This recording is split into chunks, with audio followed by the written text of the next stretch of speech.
for the Newsfirst team, I'm Niresh Eliathambi. Well, in about a week's time, we are going to have a new parliament, and we're likely to see a lot of fresh faces, maybe over 100 of them, and many of them will be youngsters. That's very good. Nice to see young people taking up positions of responsibility. But then we can't have all the MPs being youngsters. There has to be some maturity as well, some older, more experienced hands to guide them until the youngsters find their feet. And we are speaking today to a gentleman who is, well, we hope that he will be in Parliament after the election. This is none other than Major General Aruna Jayasekara, representing the National People's Power, NPP, and he has been nominated on the national list. Welcome and good evening, General. Good evening to Nilesh.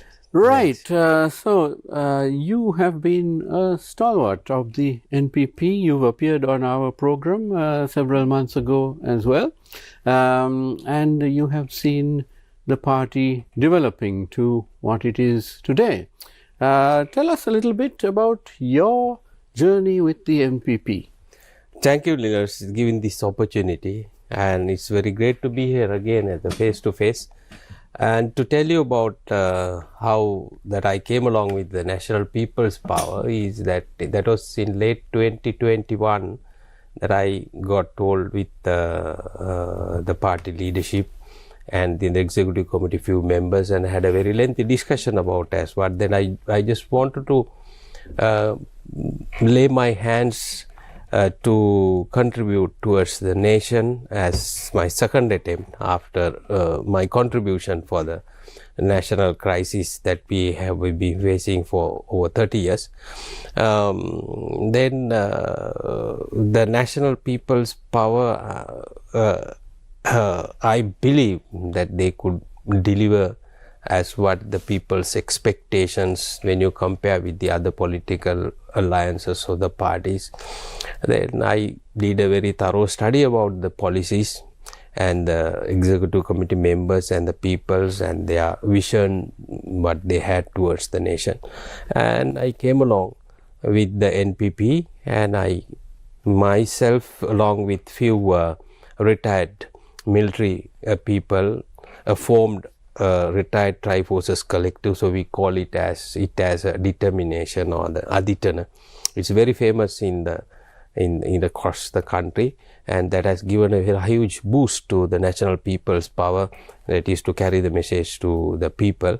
So that's how I think we came, and we have gathered about nearly 50,000 retired Triforces people across the country and abroad. Excellent, excellent. And you are, of course, nominated on the national list this time. Now, tell us a little bit about your background in the army.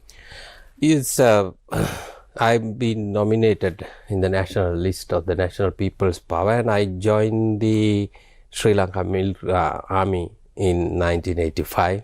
So I had about nearly over 34 years of service, and I'm a fighter from an infantry regiment, Gamunu. So I always respect, I have all my due respect to the Sri Lanka Army and all the military forces that have been brought up to this, the status I am brought up with all my knowledge, experience that I gained through this 30-year civil war. So I commanded battalions, and then the brigades and the formations, and then the corps, or what you call it, the security forces, and then also held many key appointments in the headquarters as a director operations, director training, and also been visited many countries, that is to attend for training and training and seminars, and also the long courses. And also I have been involved in the United Nations peacekeeping operation in Mali and the Haiti. been the second in command with the Sri Lankan contingent. So I ended up my career in 2019 as the Eastern Command and the Colonel of the Regiment of the Gamnuaj. Excellent indeed, and good to have you in Parliament soon, we hope, and in governance in general. Speaking of governance, let's talk about the transformation that we as a nation require of our governance processes in Sri Lanka. What are the challenges where security is concerned? Yes, it's very good to start from that point of view. I mean, the security is very important as a country or as an island nation is surrounded with the sea or the Indian Ocean, and then located strategically in the world, in the geographically located the Sri Lanka. What is security means, I mean, that's the most important thing that we have to encapsulate first, and then to understand what are the challenges that we have or the threat perceptions that we have the Sri Lanka. First and foremost is that we have to be our most important thing is the sovereignty and the territorial integrity of the nation. So that is number one. I mean, so with that we call it as the traditional way of looking at it, and against it that we have to have certain other constituents that we have the citizens' security, which had transformed over a period of time. The threats that what we had been posed about many decades ago, and it have been shifted from different directions or the threats. The traditional, in a sense that you have traditional threats, we call it as the threats that you may see or the challenges that you see for the relationship between the other countries and the alliances between other countries on the truce that whatever you have very important truce to ensure the stability of the country is being challenged. On those are, you call it as the traditional threats, and besides that you have the non-traditional threats, which is very exponentially increased and taken a paradigm shifts in different dimensions of the threats perception. So you mentioned the word sovereignty, and sovereignty of course is in the people, and people transfer their sovereignty to their representatives, but the people are always sovereign. It is the best interests of the people and the country which any government must protect. And of course, Sri Lankan governments are always pulled this way and that way by regional and global forces because of our location and so on. So we have, whether it's the Chinese, the Indians, Europeans, the Americans, whoever, they have their interests, and their interest is not necessarily our sovereignty. It is up to us to safeguard that sovereignty, isn't it? While maintaining those friendly relations with them. Absolutely. Ultimatum is the quality of the life, or the quality of the life, or the safety of the people, the security of the people. That's why I said the most important thing is the citizen's security. The sovereignty, yes, that's the number one or the foremost thing, but it alone, that doesn't provide the security for the citizens. So that has different dimensions, like the human security that encompasses certain other core values of, like then the food, the security, then the health, then the economy, the environment, then the personal security, then you have the political security. So that all encompasses as one, that is to ensure the people's security. So the sovereignty, yes, that, as I told you, we are located strategically very important place, but have we exploited that towards the best interest of the people of this country, and to safeguard the Sri Lanka, the safeguarding of the people, the safety of the people, the security of the people, is a question that many, as you said, the many governments that have been pledged, yes, of course, but the decisions at the national levels those governments have taken is always have been challenged the national security of the country.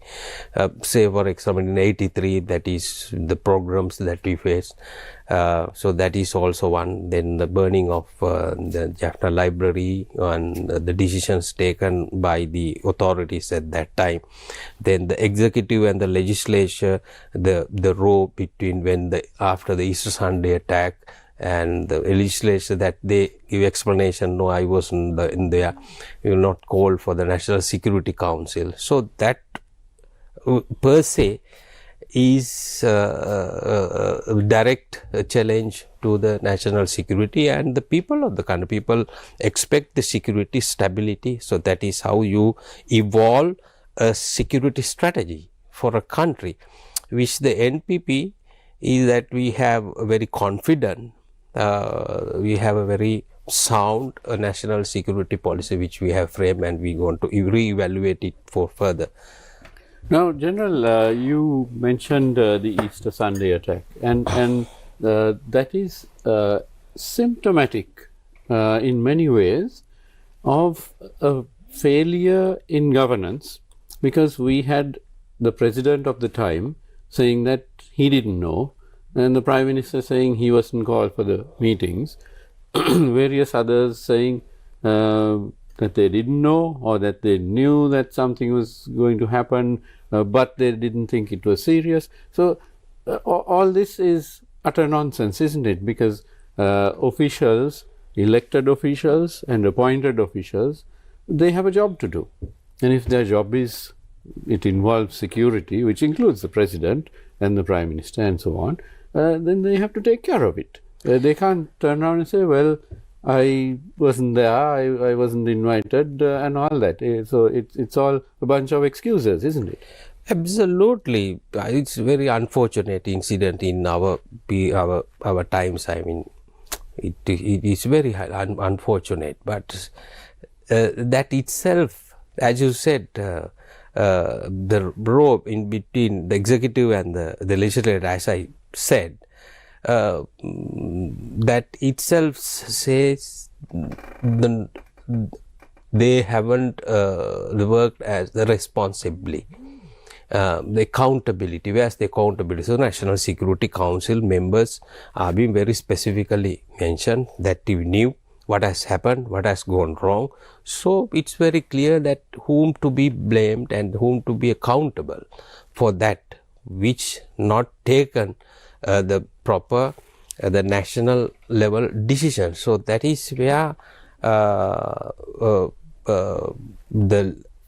law of the country is come into effect very seriously, where all these the investigations has to be probed in a very methodical way, which I am sure the confident with the government under the NPP or the National People's Power will show the justice to this Easter Sunday attack very soon. I mean, having amidst all these other the problems, the conducting of the investigations, the people says different perceptions, but it is immaterial as far as the legal process is concerned. So let the independent legal body to investigate and then to give the justice to the people. But since we can expect that this government will not be interfering or blocking any investigations,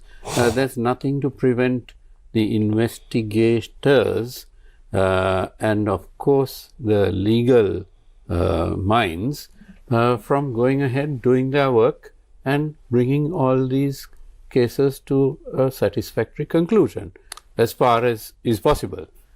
Absolutely. Now the National People's Power, we launched our the policy with about 233-page document, which I hope that you would have read it across. Yeah, absolutely. Yes, the policy. So, which is the foremost and the number one is the law of the country is the number one. So, that is equal to any citizen of this country, whether he is the executive or a member of parliament or just a layman. So, that is what. So, then depoliticizing of this, the investigation thing, the organs or the bodies, where all the previous regimes of the governments have been fingering into all these investigative process on the organs. So, that has hindered the correct path the law enforcement agencies to see or to bring about. So, the national people's power, that is what I say that I refer to the policy. The number one is the law, to give the due respect to the legal process, and then national people's power, anyone is not going to involve or the independent inquiry or the independent legal process of this Sirasa, not only the East Sunday attack or any other. Well, we have so many high-profile cases. Yes. We have the Tajuddin murder. Absolutely. We have the Lasantha Wickramatunge murder. I mean, we can just go on and on listing these. People wants to the justice. People want to see as what has gone wrong, because that's the direct threat to the life of the people. And it's our responsibility is to stop all this violence or this unorthodox the affairs done by the interested people. And quite frankly, General, each of us does a job. We are professionals, and you can't say that investigating crimes is that much different to waging a war. It's not more difficult. And of course, the investigators are trained people. They are not police constables or, who are directing traffic. So they are professionals. And there's, it's highly unusual if they are not able to get to the bottom of what happened, where the failures were, and then after what happens, who blocked the justice, the system of justice from performing. And this is not just the Easter attacks. It's we saw it with Lasantha Wickramatunge, where the JMO first said that Lasantha had been shot, and then when he was queried, where's the bullet? There's no bullet. Then it was, turned out he was not shot. So clearly there was some interference there. With the Tajuddin murder case, the police initially said that he had crashed his car and it caught fire, and then under pressure, including from the media, this was investigated further, and of course it was found that it was a murder. So it's not that it's so difficult to figure out whether it's a murder, and then when you look at the paper trail, the phone records, financial records, and so on, you can actually figure out who did it. Of course, proving it in court is somewhat more difficult, yes. But then at least to make the arrests and charge people, it's not investigating so bodies, and investigators are very professional. They are well qualified, and they have all the instruments or the tools, and with modern technology, and they have. But the only problem is that, as I said, the interfering, the politicians interfering, politics is inside. So that is the blocking factor of all these things. So under the national people's power, that we will never interfere for any legal process of those investigations. So that is sort of the professionals. They have been influenced by the political masters, who have governed, that is for their benefits to achieve their political aims, which is not, how a country could progress like this. But also, if you are in possession of the truth, where a crime is concerned, and you don't follow up on it, that in itself is a crime. itself is a crime. Whether you are just a private citizen, if you see somebody being assaulted or murdered, you can't just walk away. You can't just if you are hiding any information about a crime or whatever, that eyewitness or certain things as a citizen that you also is committing a crime. Absolutely. Again, that's right. Because if you see, oh my gosh, that person being assaulted by these thugs, and the thugs are followers of this particular minister, so I'm not going to get involved. You can't do that. You have to at least call the police and say something is happening. Yeah, similarly like that, we have fought a war or a crisis that we have had in the up north there. We had a very clear cut the opposition, right, aggressors. So we had from left, right, front, back, that we knew. But here now the threats that has been developed, the crimes are the organized crimes, where these organized crimes are integrated or connected to the politics or the politicians. So that is how these organized crimes affect for the stability of the government, stability of the national security. It is very, very dangerous. Absolutely. And when you speak of organized crime in general, it's mainly surrounding narcotics, isn't it? It is. You call it as non-traditional threats, as in the world, across the world, that you call it. It's not only the narcotics or massive financial crimes. Yes. Massive financial crimes. You heard about in the recent past about some foreign nationals also got involved and caught up, and they have been arrested. So there seem to be hundreds of them. Hundreds. Some massive financial crimes. Then online financial online crimes. and then the underworld. Yes. The underworld crimes, the underworld involvement with this the corruption, right? And then the politicians' involvement of the massive corruptions, the state certain organs involvement of the massive corruptions. This all you call it as the organized crimes, which has a direct threat to the stability of the governance. Stability of the governance, that will fall in efficiency. So it is not only the politicians that do this corruption. You call it as organized the crimes. There are a set of other enablers around, like some other, the accountants, the accounting companies, then banks, then real estates, then about some lawyers, not all. So they are involved with this organized crime to safeguard these politicians and these crooks circles that you have got. And then the underworld that is being linked or the connected, whenever that whoever who is going to, I mean, as you said, to stop or to curb or the control of to give any witnesses, then the underworld that come up and then to make silent. So that is called organized crime. It's not only the narcotics, it is infested with massive crimes in everywhere in the country now. But General, I've been a crime reporter many years ago. And it is so easy to solve crimes. Because especially in this day and age with mobile phones, you can, the first thing that needs to be done is obviously to look at the victim's phone records and possible suspects' phone records, and that tells you a huge story. In fact, with the Lasantha Wickramatunge murder case, the personnel who were found to have committed it, they were discovered through their phone records. So yes, so it's quite easy. That's online crimes. It's now exponentially increasing across the country, where I think the young people are getting caught for these crimes without knowing the backgrounds of this and the gravity of this online,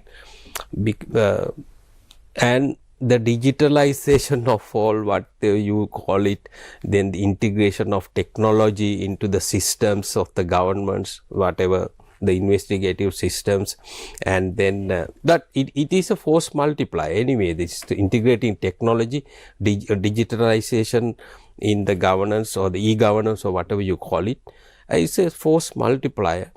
But having that, also you see some vulnerabilities also. So that is the threat that you see for the national security as far as the cyber the domain is concerned. Yes. So that is what even an individual can create a very huge impact to the e-governance systems.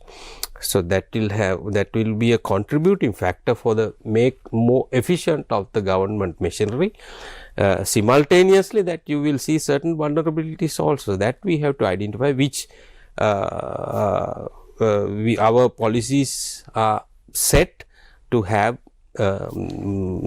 very stable the policy frameworks to curb those the online crimes as well. But General, you know, when you talk about digitalization, online crime, those are mere digital tools. There is always a human being behind it, or a gang of human beings, and it's so easy now with digitalization. You can easily trace things back. Every time you use your laptop or your phone to get on the internet, there is a trail. It doesn't just vanish. I mean, the mobile phone companies keep track of it. It's so easy to find. So in effect, digitalization gives greater tools for the investigators. Absolutely, yes. Now, say, don't need to go that far out of the world. I mean, to Western countries, you go to the close countries here in the South Asia as well. So they have developed in those the tools or the technologically sound tools for a betterment of the quality of the life, for the progress of whatever the day-to-day routine activities of the people. But the lacking here is in Sri Lankan the systems. It's a sense of responsibility, which is not accountable. I mean that who have committed a crime online or with after digitalization of the technological base, some tools, say for example the financial crime, so then and there that you have to charge under the legal process, which is not happening for some reason. So that is what that we wanted to do away with this, and then to introduce a proper mechanism, the legal mechanism to go forward.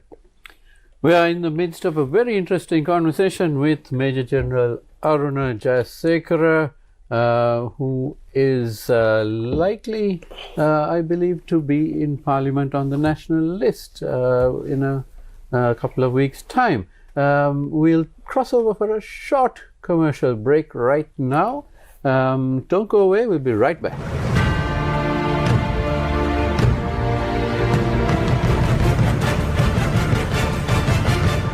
A trust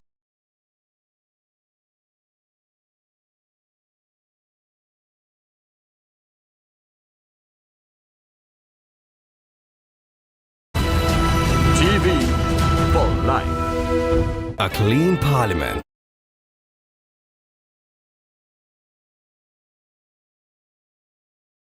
Petition to delay the date of the 2024 parliamentary polls. Election to go ahead as planned.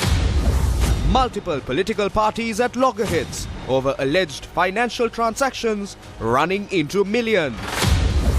People cannot be divided through race or religion any longer. President declares in Ampara. Is there hidden money in Uganda? JVP responds. Online date reservation system to obtain passports to launch on Wednesday. US presidential election tomorrow. A clean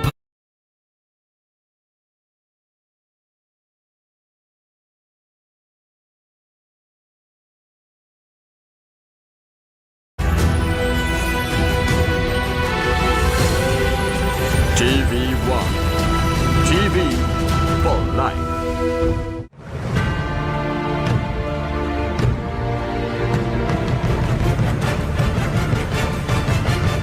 Welcome back to Face to Face. We are in conversation with Major General Aruna Jayasekara of the NPP.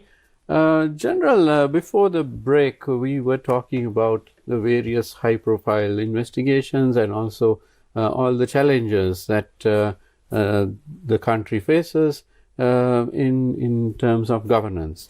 But it's not just the responsibility of government, is it? Now, our general public, they cried out for system change. They've changed the president. That parliament is no more. A new parliament is coming in. So they're changing the parliament. Possibly in a couple of months, we'll have new Pradeshya Sabhas and urban councils and so on. But this is just changing the leadership, the political leadership, and so on. But isn't there a responsibility on the part of every citizen, and especially those in government service, to affect this change? Yes, absolutely, because as a country, the most important asset of a country is the people. So the people-centric, whatever you do for the best interest of the people.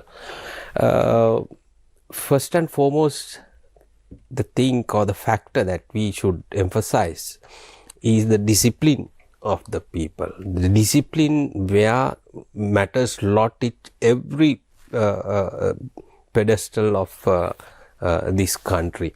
It's not only the governance or the political authority alone can't, to carry forward or to go forward or to take the country forward. It has a huge responsibility of the individual or the citizens per se.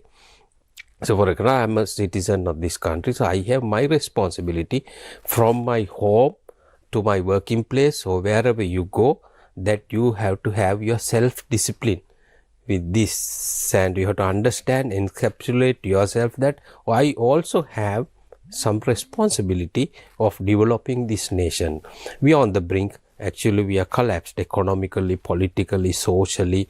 We have the moral collapse and all that. Mistrust have been greatly spread across within the communities. So that is very disadvantageous by the political parties or the politicians or the political governors which we had in the country. So the citizen has the responsibility first to be disciplined, and the government sector, you take it, or the government servants per se has his responsibility. He himself can't say that, oh, it is not my responsibility, it is only that the procedures, policies, or whatever the legal, the frameworks that you give, that you work for that. So you have to think as a nation. This nation needs to be rebuilt to go forward. So we are as a nation, otherwise you can't go forward. So people has a huge responsibility. So, General, in practical terms, where the day-to-day lives of the citizens is concerned, what it means is that if I go to my Pradeshya Sabha for a small task and they ask me for a small bribe, say 1,000 rupees or 2,000 rupees, it is up to me to refuse it. Absolutely, to refuse it, otherwise you are committing a bribe is also a crime. Yes, but I can't be blaming Aruna Jayasekara anybody, because of the that you knew that it is not being practiced, it is not legally authorized. The government officers, as you said, the Pradesh Sabha, Palat Sabha, or whatever the district secretariat office, or wherever that you go, the officer there or the desk officer there, his responsibility is to receive the person who is coming to get the work done, and to not take any bribes. And if even anybody asks, so that is your responsibility to complain it. So that is what the responsibility comes. The person responsibility, the individual responsibility. It is not that, okay, so I gave some, underhand money and got it done, and telling somebody also, you also go and then do it. So it is not what that to be practiced. That's what I said, the discipline. So disciplines plays a vital role in everywhere. It is individually. If you don't have a discipline, I mean, at home, so what will happen? It's a huge chaos. So that matters a lot. Say for example, now you see, we have highways, you have ordinary roads that you find there's no any discipline at all. You see, you find a motorcyclist going across, and then the triso driver is going across, then the public transport buses which that you honking and then going, and no road discipline at all, violating. When you get into the highway, you see, so you buy a ticket, right? The same person, the same driver, the citizen, you buy a ticket and then you enter highway and you observe whatever all the rules that you have. They are the speed limits, and then you will not try to overtake, and then you will respect the other driver, right?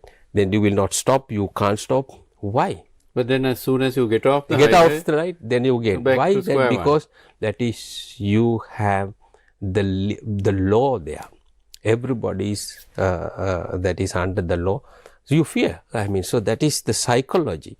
Otherwise, no one is, I mean, when you start the highway, no one is coming behind and chasing, no, you have to do this. No, automatically. So that is what the attitudinal development, the discipline comes automatically. But General, next time somebody asks for a bribe, the citizen should turn around and say, there has been a system change. We can't do that anymore. Exactly. So that is what, if somebody asks from me to give some money so to do these things, then I must refuse it, and I must challenge, or what is your name, what is your appointment, what is your identity card, or whatever the identity, and then you must go and complain. There's a complaint box or wherever that you can complain on that basis. So that is the responsibility of a citizen or a person, that is, who is going to in the government office, even everywhere. Say for example, you are going in a public transport, if you give money, that if you don't get the balance money, then you have the authority to complain it. Or if the bus driver is driving like a Formula 1 driver, it's up to you to put a stop to it. Put a stop to it. That is what the response is. Otherwise, the governing authority, you can't come to every bus or to every corner or every junction and then to support this. No, we have the three-wheeler driver must have discipline. No, if I block the road going across haphazardly, then so that has a huge impact to the economy. If he meet with an accident, so that is again, economy. It affects the economy, then his family, it's etc. So, General, we are talking about governance. There are a few government departments which unfortunately we all know are riddled with corruption because they deal with large sums of money. So, we're talking about inland revenue, excise, customs, immigration. I mean, you can name another 10 departments. And of course, each of those has some very fine people as well. But by and large, if you go to one of those departments, you know that you're walking into a den of corruption.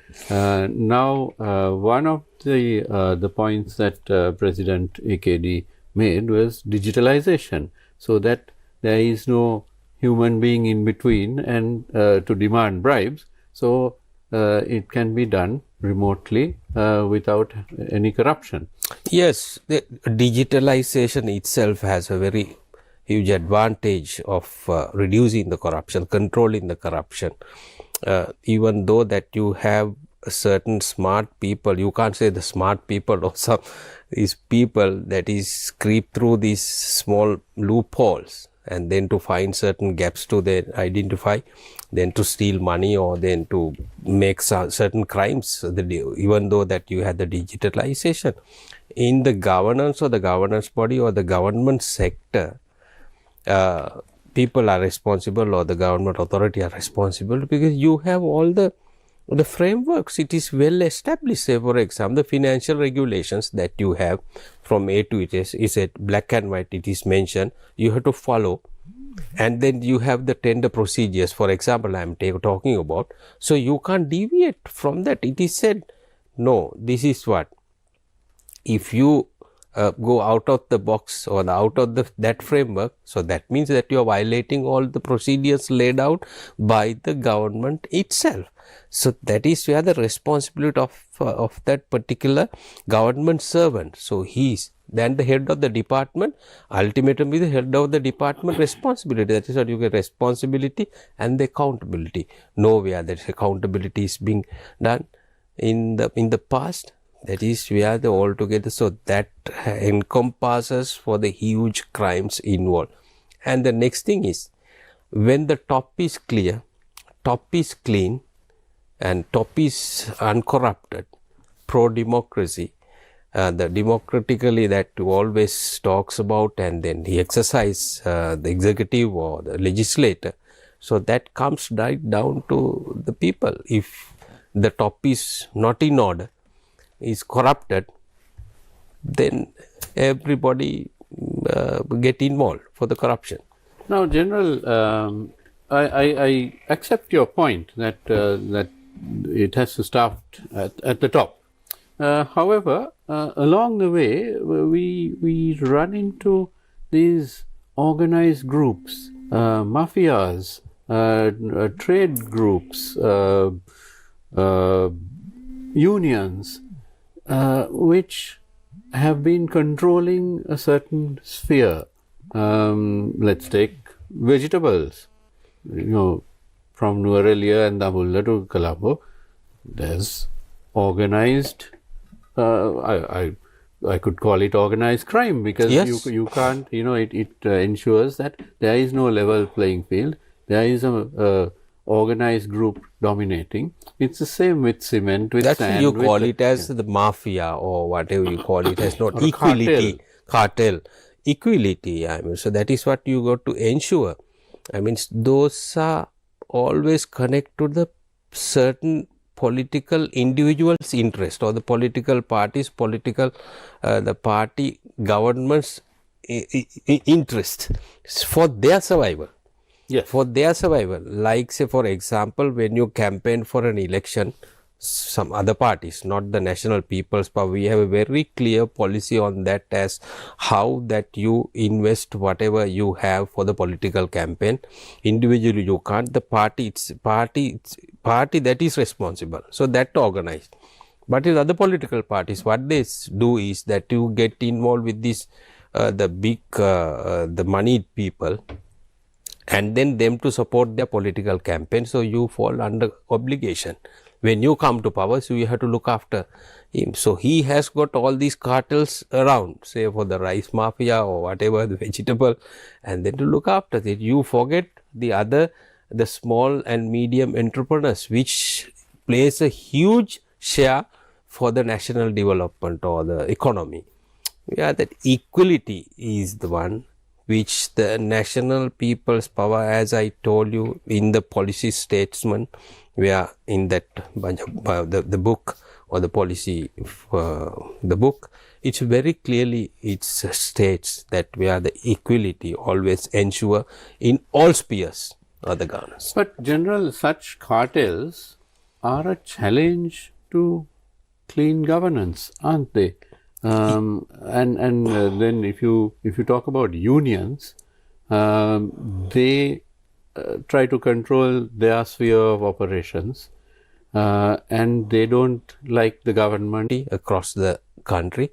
That we have a confidence that the responses that we are getting from the north, east, and the up country, and as well as the across the country, is very positive. People are very keen and people are very active, and people need a change, that is to have the national people's power government. Now, General, one final question because we are running out of time. So far, we haven't seen much focus on the national question. Of course, it's early days. That kind of question, that kind of challenge can't be resolved in a few weeks. But can we expect some progress on that front to bring in the political parties and others who are in those regions and try to resolve this? Because yes, after all, it's been 15 years since the war. Absolutely. So this is actually basically one thing that we must say is about the Sri Lankans. Absolutely. The Sri Lankans. So you are a Sri Lankan. It's not that you call it that up country or the north or then low country and the Sinhala so and so. The geopolitically we have many challenges, and within the country also that we have certain mistrust, disharmony which has been spread across with the previous governments. National people's power has very clearly set in the policies, says that the Sri Lankan identity is what that we are going to develop and to achieve. So that's the good kind of a message that we can give to the people of this country. There's no any differences within the communities and within the people, or the caste difference or whatever you call it, the linguistic differences. That is what you will not have this the popular schools or these unpopular schools or whatever you call it, the equality. So when the social equality is achieved, definitely the disharmony among the communities will vanish. And now one last question, General. Over in the port of Colombo, where the construction is going on for the highway, a mass grave was discovered about 4 months ago or so. And the investigations under the previous government were not very efficient. Nothing much seems to have been done. Can we expect under this government that such matters would be dealt with quickly? Because we have that's not the only mass grave. I mean, I remember reporting in 1994 the first mass grave, which was Suryakanda, and that was not concluded at all. Those human remains are still there. No one was ever prosecuted for that, and you don't even know where that grave is, except for a few people like myself who have been there. Most people wouldn't even know it. Yes. Then you have other mass graves like 678 policemen who were executed in 1990 in the east. That mass grave was also discovered, but then nothing. It was never executed. Yes, so there are these issues which are very large issues which need to be dealt with as well. So all these incidents are very unfortunate, very unfortunate. So that's what the people's mandate is being given for the executive, and then people's mandate is going to give for the parliamentary election. So that itself has the responsibility that us to ensure that very impartial inquiry into all these things, and then to bring justice very quickly as soon as possible. So that is what the national people's power, the responsibility, because the mandate given for the national people's power is expecting a system change. So system within the system is what that you said. Otherwise that again that we are going to go over an array. No, that is we have very confident definitely that we will have the justice for individual cases or whatever you for any major incidents, legally bound the solutions as soon as possible, very quickly. That's excellent news indeed, and I'm afraid on that note we are out of time. My thanks to my guest, Major General Aruna Jayasekara, who is on the national list for Parliament. When you cast your vote next week, you will possibly keep him in mind, as well as all the other candidates that we keep bringing before you from the many parties. Thank you very much, General. Thank you very much, Liz, for inviting me, and it's a very great pleasure. It's a good conversation. Thank you to you at home for watching. Don't go away, because the news is coming up next. Have a great evening.